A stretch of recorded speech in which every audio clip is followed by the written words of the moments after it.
প্রয়োজনে একটি গাছ কাটলে 10টি চারা গাছ রোপণের পরামর্শ পবন সিংয়ের।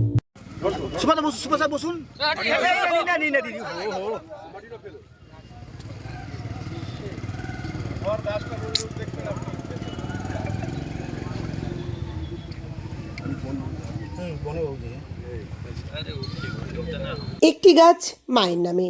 প্রধানমন্ত্রীর স্বপ্নের এই প্রকল্পকে বাস্তবায়িত করতে রাজ্য জুড়ে 1,10,00,000 চারা গাছ লাগানোর লক্ষ্যমাত্রা নেওয়া হয়েছে।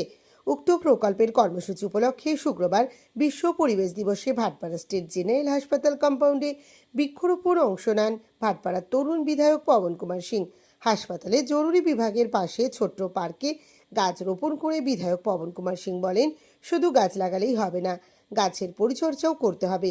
বিশ্ব উষ্ণায়নের যুগে প্রধানমন্ত্রী নরেন্দ্র মোদী পরিবেশে ভারসাম্য রক্ষার চিন্তাভাবনা করছেন, তাই পরিবেশের ভারসাম্য রক্ষার্থে সকলকেই এগিয়ে আসতে হবে। দলের লোক থেকে সবাই যা কর্মী আছে আর যা দেশে কাজ করা লোক আছে, সার্ভিস ম্যান যে অফিসার আছে, সবাইকে একটা রিকোয়েস্ট করেছেন কি একটা গাছ মায়ের নামে আপনাকে প্লান্ট করতে হবে। তো আজকে এই পালন করা যাচ্ছে, সবাই জায়গায় গিয়ে গিয়ে আমার সবাই লোক মিলে, আমিও আছে, দেখুন আপনি সুপারিনটেন্ডেন্ট সাহেব আছে, কিছুদের আগে আমার আপনার মিউনিসিপ্যাল থেকে এফও ছিল, আপনার এডিএম ছিল, মানে সব যে অফিসার্স লোক আছে সবাই ছিল, ইভেন স্কুলের ছেলে লোক ছিল, বাচ্চা লোক ছিল, টিচার ছিল, হেল্প গ্রুপ মেম্বার ছিল, ইভেন আমার যেখানে স্বাস্থ্য কাজ করে যে পরিষ্কার করে সব আমার দিদি লোক ছিল। তো সবাই লোক মিলে এই কাজকে আজকে ফুলফিল করেছেন। আর শুধু গাছ লাগাওয়াই মেন ইন্টেনশনই, আমি আমার লোককে রিকোয়েস্ট করবে একে ভালো করে একটা পরিচর্যা করে দেবে আর এর উপরে নজর রাখবে, কেন নেক্সট বছর যব আসবে একটা নতুন গাছ লাগাতে, তো এই গাছ এত বড় হয়ে যায় কি ফির একটা যা মেসেজ আছে, কেন এখন এনভায়রনমেন্ট নিয়ে প্রধানমন্ত্রীজি প্রচুর চিন্তা ভাবনা করছে।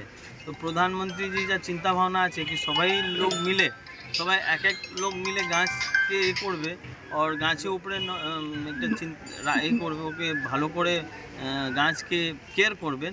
তো কালকে যে এনভায়রনমেন্ট আপনি দেখছেন যে অ্যাটমসফিয়ার যে এত গরম হয়ে যাচ্ছে, মিন্স গরম সময় এত গরম লাগছে আর ঠান্ডার সময় এত ঠান্ডা, মিন্স হয় না একটা মেনটেন যে ব্যালেন্স করা যায়, ভারসাম্য হারিয়ে যাচ্ছে, ব্যালেন্স একটা এই হয়ে গেছে।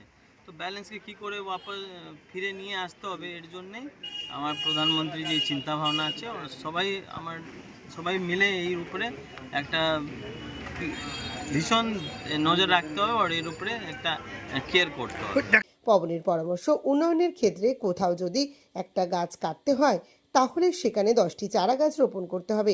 কাটা হয়েছে এক সাইডে গাছ যে ব্রাঞ্চেস আছে, ব্রাঞ্চেসও যে ট্রি দরকার হয়, মিন্স কিছু না কিছু আপনি দেখবেন ফ্যাক্টরির মধ্যে কিছু না কিছু রেডি করার জন্য ট্রিও দরকার হয়, লেকিন বলা যায় কি একটা ট্রিকে যখন আপনি কাট করছে তো ওর কম্প্যারিজনে আপনাকে 10টা ট্রি করতে হবে। তো এই কী হবে, ব্যালেন্স একটা মেনটেন হবে, কেন যেরকম আপনি দেখেন কি গায়ে যেরকম দুধ দেয় তো দুধও এর দরকার পড়ে, আর দুধ না দিলেও গায়ে যা আছে শরীর এরকম দুর্বল হয়ে যাবে।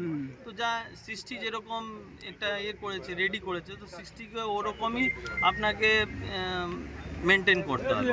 তো যেরকম গাছ কাটলে গাছ লাগাতে হবে, তো ফির আপনাকে গাছও লাগাতে হবে। ঠিক এই ব্যালেন্সকে কি করে মেনটেন করে সবাই আমার দেশের লোক এর উপরে নজর রাখলে খুব ভালো হবে। ঠিক, থ্যাংক ইউ।